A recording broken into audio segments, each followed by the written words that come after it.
যারা দেশের টাকা লুটে পুটে চেটে খায়, যারা জাতির ডাল চাল ভোট চুরি করে খায়, তারা এই কথাগুলি শুনতে পারে না। এই ওয়াজ করা মানেই তাদের চুরিতে হাত লাগানো। আপনারা কাদেরকে রাজনীতি শিখাতে আসেন মিয়া? সুস্থ রাজনীতির চর্চা করেছে টুপিওয়ালারা, মানবতার রাজনীতি করেছে মুহাম্মদুর রাসূলুল্লাহ। তাই আমরা চিৎকার করে কেন বলি শোনেন, যতদিন পর্যন্ত আল্লাহর কসম করে বলতেছি এই বাংলার মাটিতেও ইসলামের রাজনীতি প্রতিষ্ঠা না হবে, ততদিন পর্যন্ত এই বাংলার মাটিতেও শান্তি হবে না, মানুষ স্বস্তিতে থাকতে পারবে না। সেই সুন্দর রাজনীতি গঠনের জন্য প্রস্তুত আছেন কারা কারা? আমাদের এখানে তো আপনারা কথা বলবেন না, আমরা আপনাদের গোলা চাও খাওয়াবো না, বিড়িও খাওয়াবো না। এই জন্য আমরা কিছু বললে আপনারা জোরে কর না। গোলা চার লোভে আর বিড়ি সিগারেটের লোভে নির্বাচন আসলে যারা স্লোগান দেন, এই স্লোগানটাই আপনাকে জাহান্নাম পর্যন্ত নিয়ে যাবে।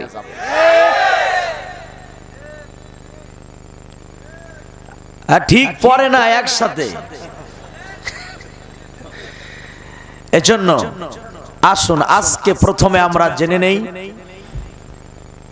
কোন জিনিসটা ধরে রাখলে পরে আলোচনার থেকে হিদায়াত পাওয়া যাবে। ওটাই আজকের প্রথম আলোচনা। আরেকবার পড়ি ইনশাআল্লাহ।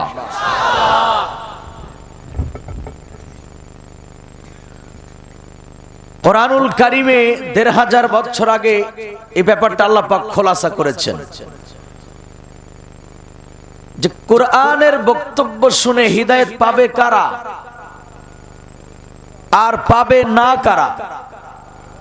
আবার বুঝেন, তাফসীর মাহফিলে আসবে, বসবে, শুনবে,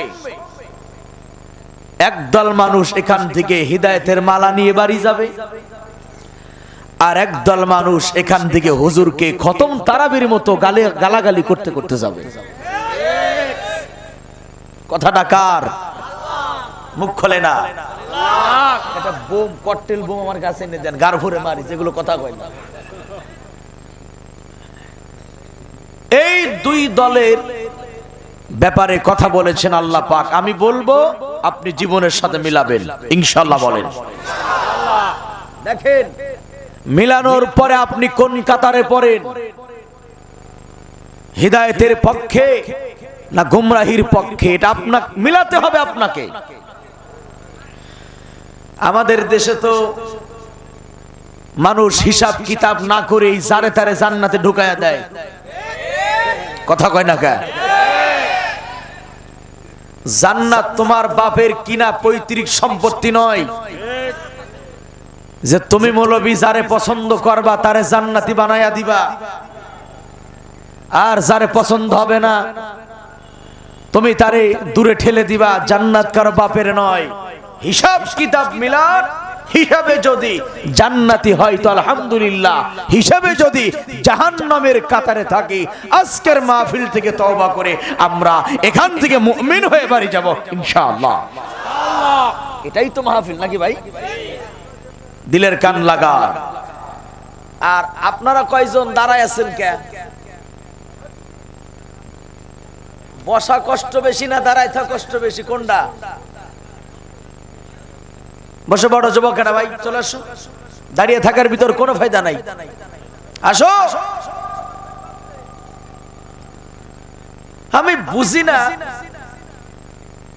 শালার হিন্দুদের পুজোতে এই মুসলমানের বাচ্চারা প্যান খুইলা নাচে। আস্তাগফিরুল্লাহ তো ঠিক আছে, কিন্তু কথা তো সত্য ভাই। নাচতে নাচতে প্রসাদও খায়, আর মাহফিল আসলে পারে কিছু লোকরে ঝিমানে মুরগিতে ধরে। ও যে ঠিক কবে তা পারে না, মরে গেছে, ওর ইনজেকশন দে। ইমানি শক্তি বাড়াতে হবে, তোমার আওয়াজকে বুলন্দ করতে হবে, কারণ তুমি জানো না মুসলমানদের চলন বলন, মুসলমানদের কণ্ঠের আওয়াজেও কাফেরদের অন্তরে ভূমিকম্পের সৃষ্টি হয়। তাই যা প্রশ্ন করব ঠিকঠাক মতো জবাব দিবা, বিশেষ করে যুবকেরা। পারবো তো ইনশাআল্লাহ ভাইয়েরা? আল্লাহ কবুল করুক। আসেন আগে জেনে নেই এই দুটি দল কারা। এক দল কোরআন শুনে মানে মাথা নত করে, আর এক দল গাড়ের রক কঠিন বাঁকা করে, হুজুরকে গালিগালাজ করে। আল্লাহ পাক তাদের পরিচয় দিচ্ছেন। ইন্না ফি যালিকা লাযিকরা লিমান কানা লাহু কলবুন আও আলকাস সামআ ওয়া হুয়া শাহীদ।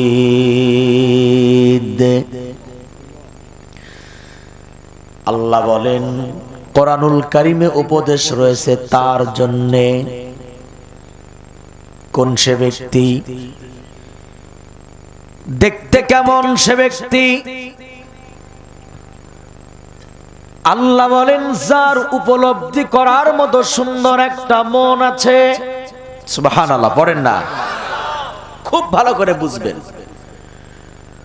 উপলব্ধি করার মতো সুন্দর একটা মন আছে যার, কোরআন উপদেশ রয়েছে তার জন্যে। এই আপনি দেখতে পাচ্ছেন আমার ঠোঁট মাউথের সাথে লেগে যাচ্ছে, একটু বাড়ান। মানে আপনি না না না আছে নয়েজ না নাই ওই পর্যন্ত বাড়ান, একটু খেয়াল রেখেন ভাই। আল্লাহ তাআলা বলেন উপলব্ধি করার মতো সুন্দর একটা মন আছে যার কোরআনে উপদেশ রয়েছে তার জন্যে। অথবা বান্দা নিবিষ্ট মনে কোরআন শ্রবণ করে। আয়াতে দুটি কথা বলা হয়েছে, লক্ষ্য করেন। এক নাম্বার হলো বান্দার ভালো একটা মন থাকা চাই কোরআন শোনার জন্য, আর দুই নাম্বার হলো কোরআন শোনার জন্য নিবিষ্ট মন লাগবে, নিবিড় মন লাগবে। কোনো কথা বলা যাবে না, নাড়াচাড়া করা যাবে না, মনটাকে স্থির করা লাগবে কোরআন শোনার জন্য। যারা এভাবে কোরআনের বক্তব্য শুনবে, আল্লাহ পাক আর আয়াতে বলেন আল্লাযীনা ইয়াসতামিউনাল কওলা ফায়াত্তাবিউনা আহসানা। একসাথে পড়ে আল্লাহু আকবার। কি বলি মুরব্বিরা, দিলের কান দিয়ে শোনেন। আল্লাহ পাক বলে যারা মনোনিবেশ সহকারে শ্রবণ করে। একটু বলেন জবান খুলে যদি বুঝে থাকেন বলেন, আল্লাহ তাআলা গান শোনার কথা বলেছে না কোরআন শোনার কথা বলেছেন? মাশাআল্লাহ, মুরব্বিরা খুব অ্যাক্টিভ। আলহামদুলিল্লাহ পড়েন আলহামদুলিল্লাহ। আল্লাহ বলেন যারা কোরআনের বক্তব্য মনোযোগ দিয়ে সহকারে শুনবে, অতঃপর বান্দা ফায়াত্তাবিউনা আহসানা, কোরআনের উত্তম বাণীগুলো আমলের জন্য বান্দা নিয়ত করে ফেলায়। এই দুটি কাজ যারা করবে আল্লাহ বলেন তাদের জন্য মহান এক পুরস্কারের ঘোষণা রয়েছে। পুরস্কার কে দেবে? কি সেই পুরস্কার? আরেকবার বলেন যুবকরা, পুরস্কার কে দেবে? আল্লাহ। ভালো করে পুরস্কার দেবে। তুমি সকিনার আশায় ঘুমাও না, রাত জাগো, মোবাইলের এমবি খরচ করো। 3 বছর ধরে স্কুলের কোনায় এতিমের মতো ফুল নিয়ে দাঁড়িয়ে থাকো, তবুও তোমার অ্যাকসেপ্ট করে না। দুনিয়ার নারীর জন্য এত পাগল, একটা আই লাভ ইউর শব্দ শোনার জন্য তোমার বছরের পর বছর কেটে যায়। এবার আমার আল্লাহ কি পুরস্কার দেবে এটা শোনার পরে যা বলা দরকার তাই তোমরা জোরে বলবা ইনশাআল্লাহ। আল্লাহ বলেন যারা মনোযোগ দিয়ে শোনে আর আমলের নিয়ত করে পুরস্কার তাদের জন্য। কি সেই পুরস্কার? আল্লাহ বলেন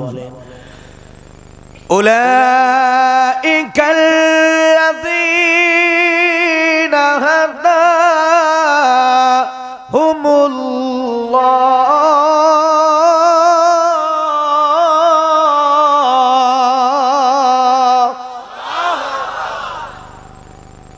সাউন্ড সিস্টেম কোন জায়গায় এটা? এই আমি কথা বলছি, ভলিউম কম নাকি, মানে ভোল্টেজ কম কারেন্টের নাকি? বুঝতে পারছি। তাহলে দোষ এখন মুখের দিয়ে লাভ নাই, দোষে কারেন্ট লাগে। যা চাইছিলাম তা হইতেছে না মনের মতো, কারণ আমি টান দিলে হুয়ে হইতেছে সাউন্ড। আচ্ছা সাউন্ড তো শোনা যাচ্ছে আলহামদুলিল্লাহ। না ওদের সিস্টেম অসাধারণ, এটা মানতে হবে। এখন যদি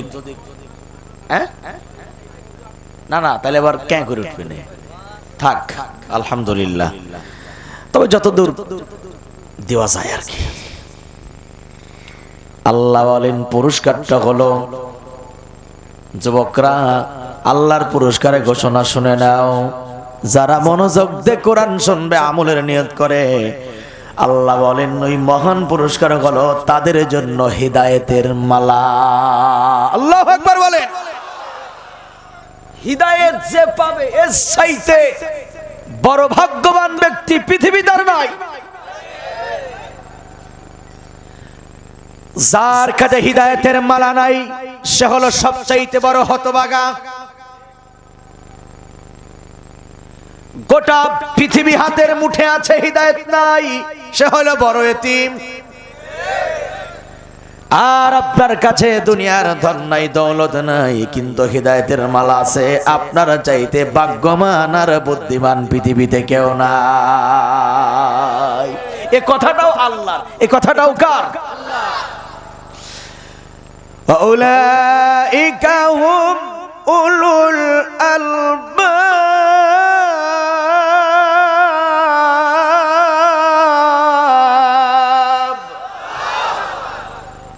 এবার একটা পয়েন্ট মিলিয়ে নিয়েন। আল্লাহ বলেন কোরআন শুনে যারা হিদায়াতের মালা পেয়ে গেল তারাই হলো বুদ্ধিমান। আলহামদুলিল্লাহ, কোন আলহামদুলিল্লাহ।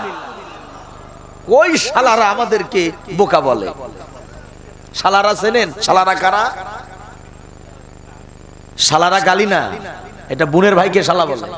কথা কয় না কে? কথা কয় না কামিয়া? এখন ওনারা এরা এই হুজুরদেরকে বোকা মনে করে, কয় আনস্মার্ট, আনকালচার। আর ওনারা বুদ্ধিজীবী। কেইসা বুদ্ধিজীবী? এবার আমরা দেখলাম ডক্টর জফরুল্লাহ মারা গেল বাংলাদেশে, আমরা তার জানাজা দেখলাম। প্রথম কাতারে বুদ্ধিজীবী জীবিনী, মানে নারীও দাঁড়াইছে জানা যায়, পুরুষও দাঁড়াইছে জানা যায়।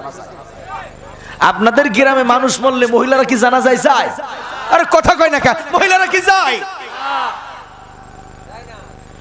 কিন্তু চাচা বুদ্ধিজীবীর জানা যায় মহিলাও ছিল। আর প্রথম কাতারে সবগুলাই বুদ্ধিজীবী। এখন জানাজা আমরা ভিডিওতে দেখলাম যে কোন কায়দার জানাজা। আল্লাহু আকবার ইমাম সাহেব বলে হাত বাঁধার পরে কোন কোন বুদ্ধিজীবী ঠিক পেতেছে না যে হাত বাইতে রাখবে না ছাইড়ে দেবে।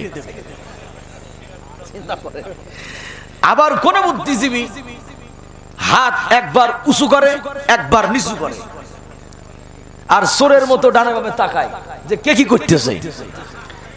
হাত একবার উঁচু করে একবার নিচু করে, এইটা জানাজা না ঈদ? কথা কয় না কা? ঈদের নামাজ না এটা?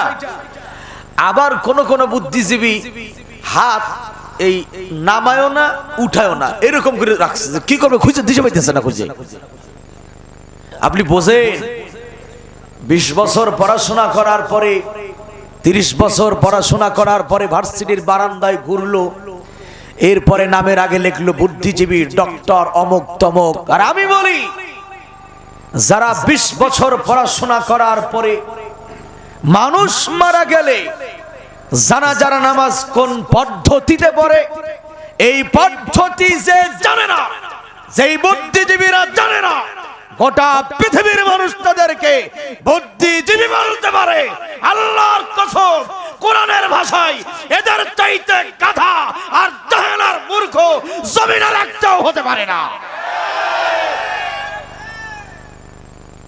তুমি বুদ্ধিজীবী, মানুষ মরে গেলে জানাজা পড়ার নিয়ম জানো না, এর বাপ মা হতভাগা কপাল পোড়া। সাতার বুদ্ধিজীবী না বানায়া মাদ্রাসার মক্তবে 3 বছর পড়াইলেও মানুষের মতো মানুষ বানাইতে পারত না। জানাজা পড়তে পারে না, এরা বুদ্ধিজীবী হতে পারে না। বুদ্ধিজীবী কারা, বুদ্ধিমান কারা, এটা বলেছেন আল্লাহ। বলেন কে বলেছেন? বুদ্ধিজীবী হলো তারা কোরআনুল কারীম শুনে হিদায়াতের মালা পেয়ে গেল যারা। এবার আল্লাহ পাক আরেক জায়গায় বলেন ফামান তাবিআ হুদায়া ফালা খাউফুন আলাইহিম ওয়ালা হুম ইয়াহজানুন।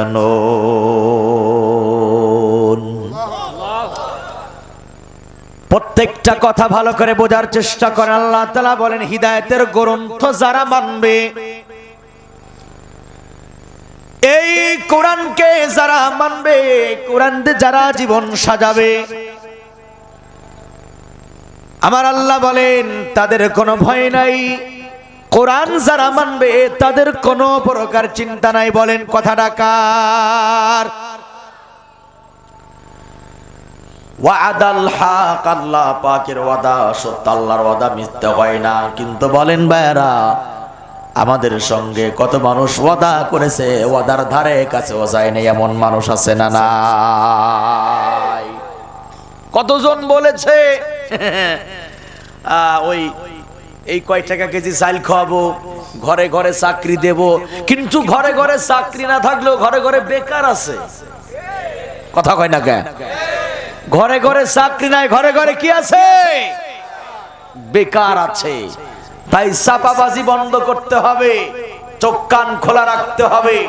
যারা জাতির সাথে চাপাবাজি করে করে জাতিরে ধোঁকা দিয়েছে, আগামীর বাংলার মসনদে বাংলার জাতিরা এই চাপাবাজদেরকে আর দেখতে চাই না। ঠিক কিনা বলে?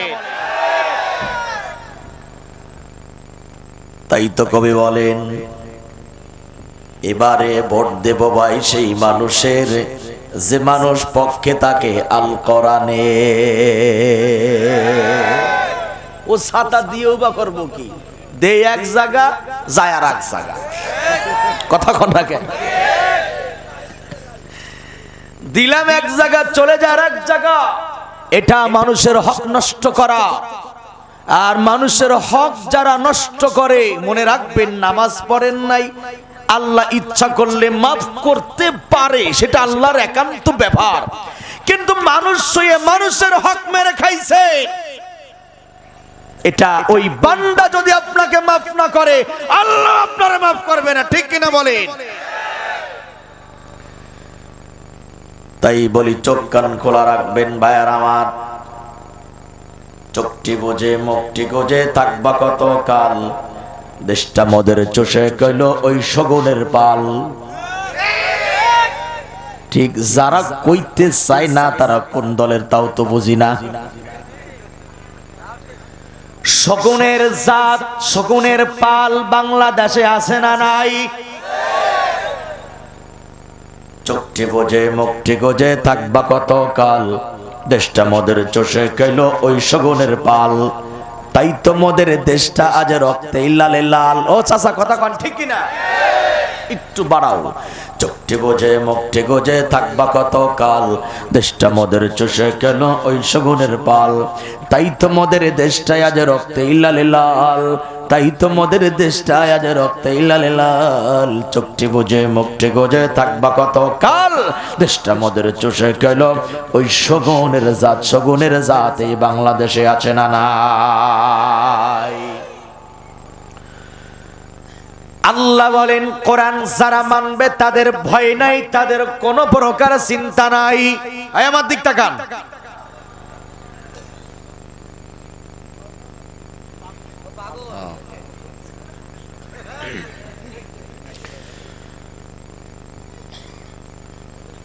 কোরআন যারা মানে ভয় নাই, চিন্তা নাই। আর একবার বলেন কথাটা কার? আল্লাহ পাকের। আমি আপনাদের কাছে প্রশ্ন করে জানতে চাই, 10 লক্ষ টাকার বান্ডিল নিয়ে রাতের বেলায় আপনি আপনার ঘরের দরওয়াজা খুলে ঘুমাবেন, টাকা চুরি হওয়ার ভয় আপনার অন্তরে আছে না নাই? আছে না ভয়? চোরের ভয়, ডাকাতের ভয়। আপনি এটাও জানেন এই দেশে যারা চোরের বিচার করে তারাই হলো দেশের বড় চোর।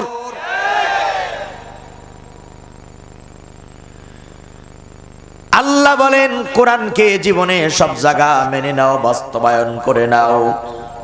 যদি কোরআনের শাসন কায়েম করতে পারো, তোমাদের কোনো ভয় নাই, তোমাদের কোনো প্রকার চিন্তা নাই, দুনিয়াতেও চিন্তা নাই, হাসরের ময়দানেও কোনো প্রকার চিন্তা থাকবে না। কথাটা কার?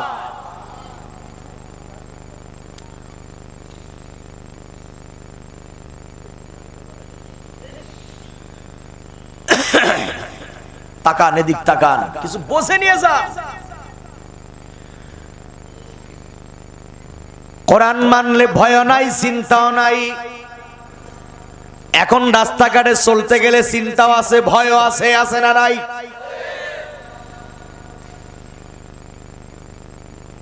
কোরআন মানলে যে ভয় নাই, চিন্তা নাই, এর বাস্তব দৃষ্টান্ত এখন হাদিস থেকে জেনে নেন। মুসলিম মিল্লাতের দ্বিতীয় খলিফা হযরত ওমর রাদিয়াল্লাহু তাআলা আনহু, তিনি মদিনার সরকার। হযরত ওমরের মাথায় ছিল টুপি, মুখে ছিল দাড়ি, গায়ে ছিল লম্বা জামা। এই খেয়াল করেন, এই জাতির আর কেমনে ঢুকাবো কোন ভাই? এরপরেও যদি বাতিলদের তালাক না দেয়, হযরত ওমরের মাথায় টুপি, মুখে দাড়ি, গায়ে লম্বা জামা, তিনি রাষ্ট্রের ইমাম, মসজিদের ইমাম। কয় জায়গার ইমাম? কয় না, কথা কয় না, কয় জায়গার ইমাম?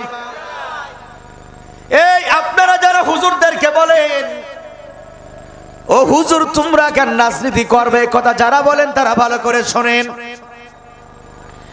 হুজুর রাজনীতি করবে না মানে গোটা পৃথিবীর মঞ্চে সুন্দর রাজনীতির জন্মদাতাই হলো টুপিওয়ালারা, ঠিক কিনা?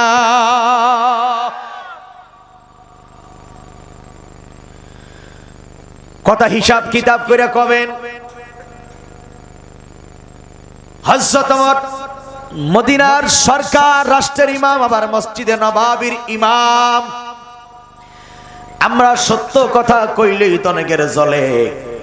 বর্তমানের নেতাদেরকে আপনি জুম্মার নামাজের জন্য সামনে দাঁড় করাইয়া দিবেন, সেজদায় গেলে ইমাম সাহেব পালাতে বাধ্য হবে, ঠিক কিনা? কিসের নেতা? নেতা তো তাকে বলে যে রাষ্ট্র চালাইতে পারে, জুম্মার মসজিদও চালাইতে পারে, সেই হলো মুসলমানের নেতা।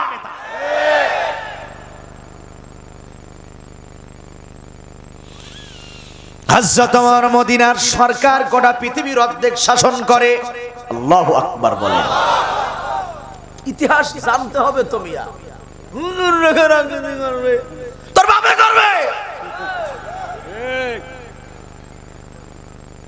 হুজুররা রাজনীতি করবে কেন? মানে আল্লাহর জমিনে তুমি বিড়ি খাও, সিগারেট খাও, মাগি খোর, গাঁজা খোর, মদ খোর, ফেনসিডিল খাও, ডাইল খাও, ইয়াবা খাও, কত কিছু খায় মাতাল হয়ে তুমি রাজনীতি করতে পারো, আর একজন মসজিদের ইমাম, একজন আলেম রাজনীতি করবে না কেন? ও হুজুররা রাজনীতি করলেই তো তোমাদের বদল খাওয়া সমস্যা হয়।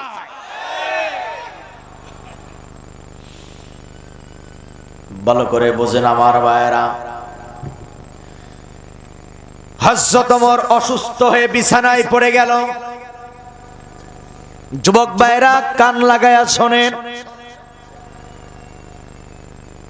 হযরত ওমরের চিকিৎসার জন্য কবিরাজ আসছে তার বাড়িতে। কবিরাজ বলে, আমিরুল মুমিনিন, অবস্থা বড় মারাত্মক খারাপ, আপনি তো অনেক বড় অসুস্থ হয়ে পড়েছেন, আপনার চিকিৎসার জন্য এই মুহূর্তে যা যা দরকার তার ভিতরে একটু খাঁটি মধু দরকার। কি দরকার? কি দরকার দাদু? কি দরকার? মধু আপনারা নিয়মিত খান তো? পায় না মানে বিড়ি খাবে কখন, তো মধু খাবে কখন? তো বিড়ি খাই কুলবাই না, মধু খাবে কখন? বিড়ি মধু, এই তো ঠিক কথা কইছে, বিড়ি মধু। বিড়ি খাতি খাতি দিনে রাতে সময় নাই, মধু খাবে কখন? বহুত লোক আছে 3 বেলা ভাত না খাইলেও চলে, বিড়ি না খাইলে হার্ট স্ট্রোক করে মারা যাবে। কথা কয় না কা, কথা কয় না কা। এই জন্য আমি মাঝে মাঝে ওই কথাটা স্মরণ করাই দেই, হাই রে আমার মুসলমান, যত পারো বিড়ি টান, কবরেতে আগুন বাবা, বিড়ি পাবা না। কবরেতে আগুন বাবা, গাঞ্জা পাবা না। কবরেতে আগুন বাবা, ইয়াবার ট্যাবলেট পাবা না। ঠিক কিনা যুবকেরা, কথা বলো। আল্লাহর রাসূল বলেন, কালো জিরা আর মধু যদি কেউ নিয়মিত খায়, এই যুবক বলো তো কি কি? রাসূল বলেন নিয়মিত কেউ যদি এটা খায়, মৃত্যু সারা দুনিয়ার কোন রোগ তাকে স্পর্শ করতে পারবে না। সুবহানাল্লাহ। খায় না তো মধু, বিড়ি তো বিড়ি, আরো যে কত কিছু খায় দেশের যুবকেরা। আটা খায়, ওইটাই ভালোর কাছে। আটা খায়, ইয়াবা খায়, ড্যান্ডি খায়। আমি বলি এগুলি না খেয়ে তুই হাইকে তোর গু খা, পায়খানা খা, তবুও নেশার জিনিস খাইস না। আর এই নেশার দ্রব্য যারা বাংলাদেশে পাচার করে, ঘুরায়া ফিরায়া যারা জাতির মাঝে বিতরণ করে, এই সমস্ত শয়তানদেরকে আগে ধরতে হবে। ধরে আইনের আওতায় দিয়ে কোনো লাভ নাই। এদেরকে আগে 4 রাস্তার মোড়ে নিয়া পাছার কাপড় উঁচু কইরা চিকুন কুনসি দিয়া আচ্ছা মতো পিটাইয়া সরিষার তেল আর লবণ মাখাই দিতে হবে। এরপরে রোদের ভিতরে 4-5 ঘন্টা শোয়ে রাখতে হবে। কত ধানে কত চাল তখন বুঝা যাবে। ঠিক কিনা বলেন? যুব সমাজটারে একবার ধ্বংস করে ফেলাচ্ছি নেশার জিনিস দিয়া। কথা ঠিক না? মধু খাবেন, কালো জিরা খাবেন, খেজুর খাবেন, ভালো ভালো জিনিস খাবেন, যৌন শক্তি ভালো থাকবে। কথা কয় না। আমি আজ পর্যন্ত কোনোদিন শুনি নাই হুজুরের বউ পাবলিকের সঙ্গে ভাইগা গেছে। আমি কোনোদিন শুনি নাই বরংচ পাবলিকের বউ হুজুরের সঙ্গে মাঝে মাঝে ভাইগা যায়। কথা কয় না কামিয়া, এটা তো বাস্তব। আমি আর গভীরে ব্যাখ্যার দিকে যাব না। আলেমরা নেশা করে না, এই জন্য বুঝেন নেশা যারা করে 1 নম্বরে যৌন শক্তি নষ্ট হয়ে যায়। ও ঠিক কইলেও ঠিক, না কইলেও ঠিক। চোখের জ্যোতি কমে যায়। কি করলে? নেশা করলে। এরপরে ভিতরের কলকবজাগুলি নষ্ট হয়ে যায়। আর সালাসাতু কদ হারামাল্লাহু আলাইহিমুল জান্নাহ, আল্লাহর পয়গম্বর বলেন 3 প্রকার মানুষের জন্য জান্নাতের দরওয়াজা বন্ধ। বলেন তো কয় প্রকার মানুষের জন্য? 1 নাম্বার হলো মুদমিনুল খামার। আল্লাহ রাসূল বলেন 1 নম্বরে যারা নেশা করে, নেশাগ্রস্ত যারা, তাদের জন্য আল্লাহর জান্নাতের দরওয়াজা বন্ধ করে দেওয়া হবে। নাউজুবিল্লাহ বলে।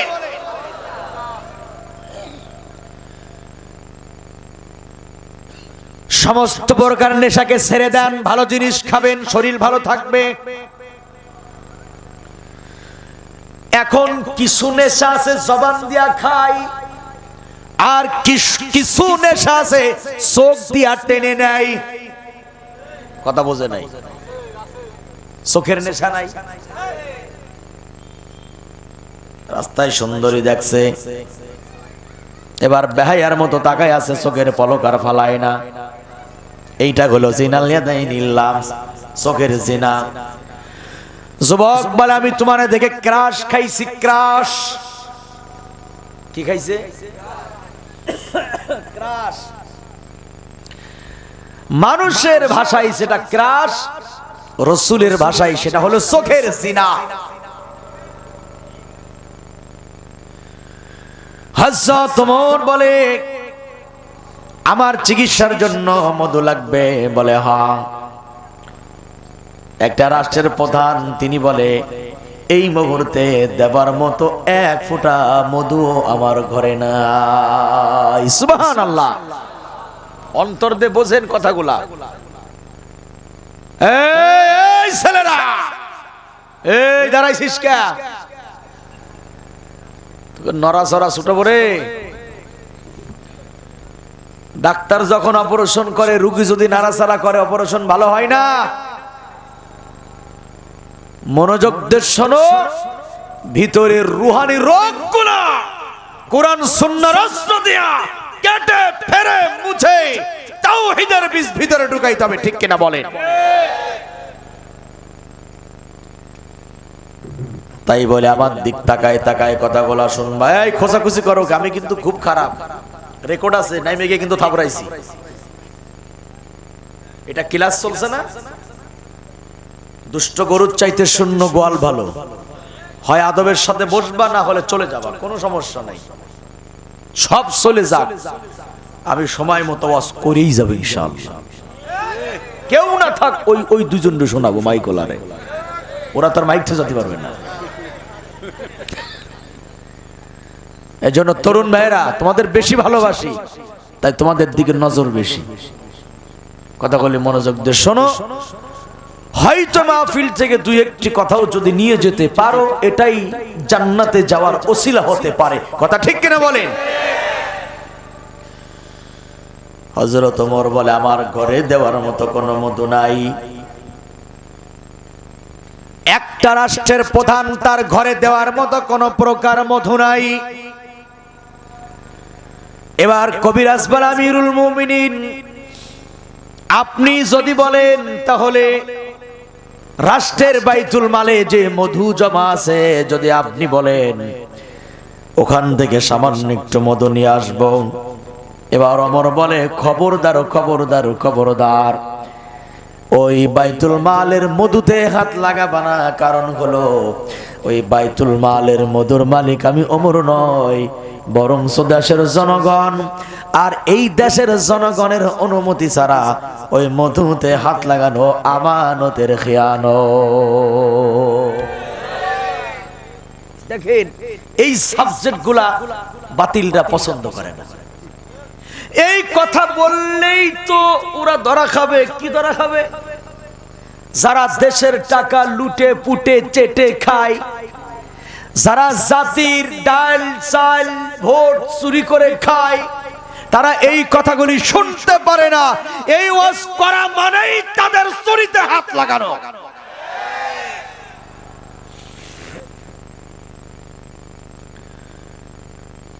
হযরত ওমর বলে ঘরে মধু নাই, বাইতুল মালে হাত লাগানো যাবে না। কবিরাজ বলে আমিরুল মুমিনিন, সামান্য একটু মধু লাগবে, তার জন্য জনগণের অনুমতির কি প্রয়োজন আছে? 1 কেজিও না, 1 পুয়াও না, সামান্য একটু মধু লাগবে। হযরত ওমর বলে শুনে রাখো, পিঁপড়ার মুখে যতটুকু মধু লেগে থাকে, আল্লাহু আকবার বলেন না, পিঁপড়ার মুখে কয় মন মধু ধরে? কথা বোঝেন আমার ভাইরা? একটু আওয়াজ দেন, ভালো লাগবে। পিঁপড়ার মুখে কত কেজি মধু আটে ও মাপা যায়। হযরত ওমর বলেন ওই সামান্য মধুও যদি নিতে হয় জনগণের অনুমতি লাগবে। আরে তারাও ছিল জনগণ, আমরাও জনগণ। সামান্য মধু নেওয়ার জন্য ওই জনগণের অনুমতি নেওয়া হয়। আর আমরা এমন কপাল পরা জনগণ, এই দেশে কখন কি হয় না হয় আমরা কপাল ফাটা জনগণেরা কিছুই টের পাই না। কথা ঠিক কিনা? কখন যে চাল ডাল তেল এর দাম বাড়ে আমরা জানি না। ঘুমাই আছি, সকালবেলা না শুনি 150 টাকার জিনিস 170-এ চলে গেছে। মিথ্যা বললাম?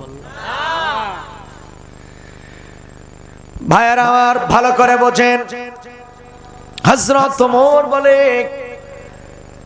জনগণের অনুমতি নেও, তারপরে মধুতে হাত লাগাও। কবিরাজ বলে এখন আমি জনগণ কোথায় পাবো? ওমর বলে জুম্মার দিন অপেক্ষা করো, জুম্মার দিন সব মুসল্লি আসবে, তারপরে অনুমতি নেবা, তারপরে মধুতে হাত লাগাবা। এর নাম হলো রাজনীতি, ঠিক কিনা বলে? হাত আমার আল্লাহকে দেখায়া দেন। আল্লাহু আকবার, আল্লাহু আকবার। আল কুরআনের আলো, সংসদে জালো, আল হাদিসের আলো,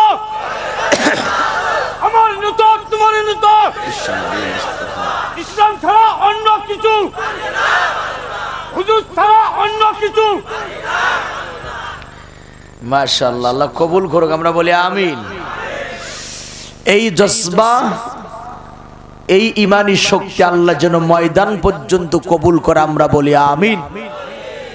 বিশেষ করে যুবক যারা, রক্ত যাদের গরম আছে, এই রক্তের গরম ফোঁটা যেন বাতিলরা তোমাকে কিনে নিতে না পারে। তোমার এই রক্তের ফোঁটা যেন ইসলামের পক্ষেই ব্যয় হয়, আল্লাহ যেন কবুল করে, বলেন আমিন।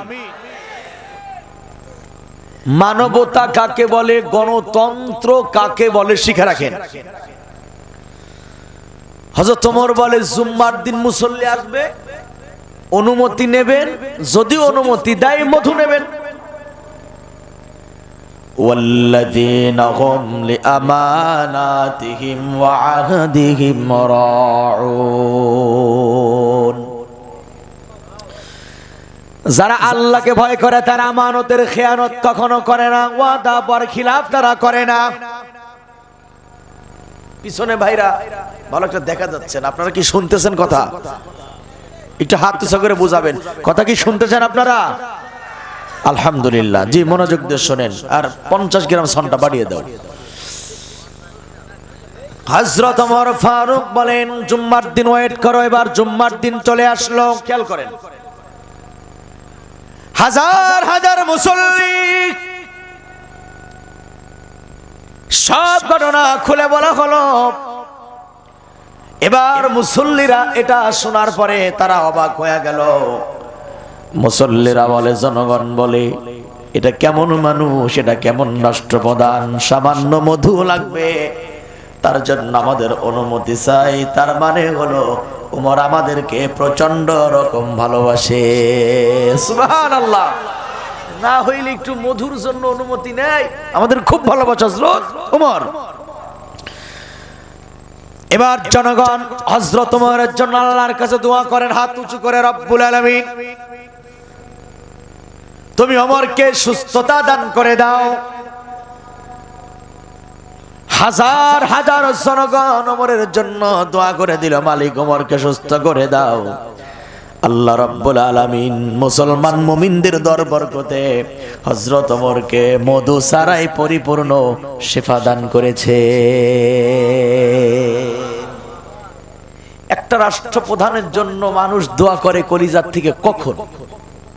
যখন সে জাতির জন্যই কাজ করে। কথা কয় না কেন? বঞ্চনা, দুনিয়ার অপমান, এটা তো দুনিয়ার অপমান। এই মূল পয়েন্ট খেয়াল করেন, বিশেষ করে তরুণেরা, এইটা তো দুনিয়ার লাঞ্ছনা, দুনিয়ার বেইজ্জতি। পরকালে আসল বেইজ্জতি আছে না নাই? মুখটা খোলেন, বলেন আছে না নাই? ইয়াউমা ইয়াকুমুন নাসু লিরাব্বিল আলামিন।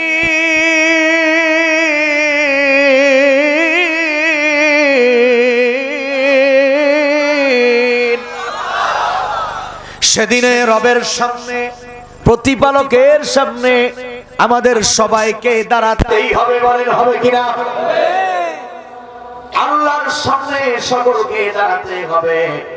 পয়েন্টটা মনে রাখবেন, আল্লাহ রাসূল বলেন হাজার হাজার বছর মানুষ আল্লাহর সামনে দাঁড়িয়ে থাকবে, কোনো কথা বলতে পারবে না।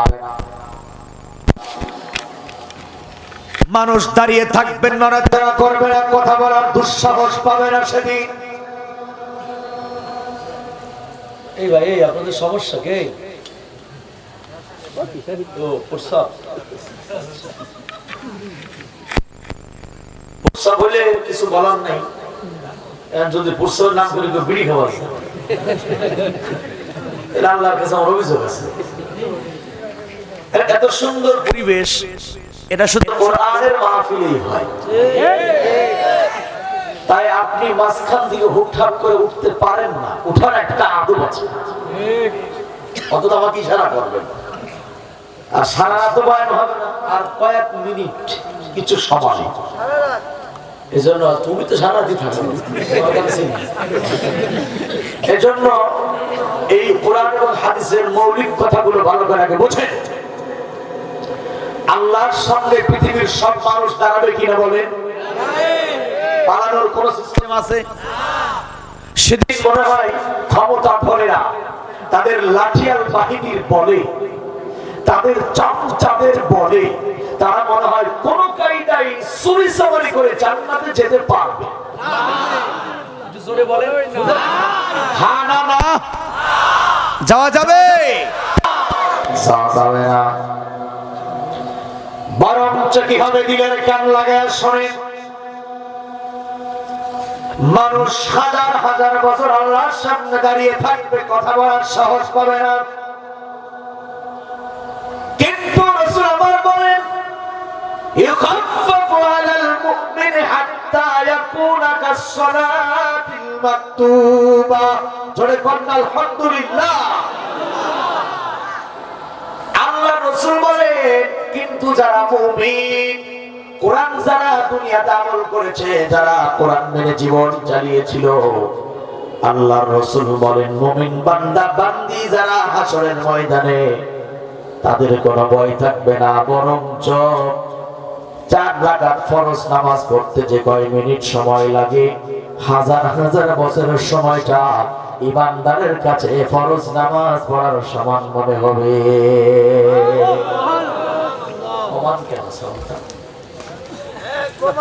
একবার কমান, একবার বাড়ান, খুব জ্বালা একটু বোকাল বাড়ান।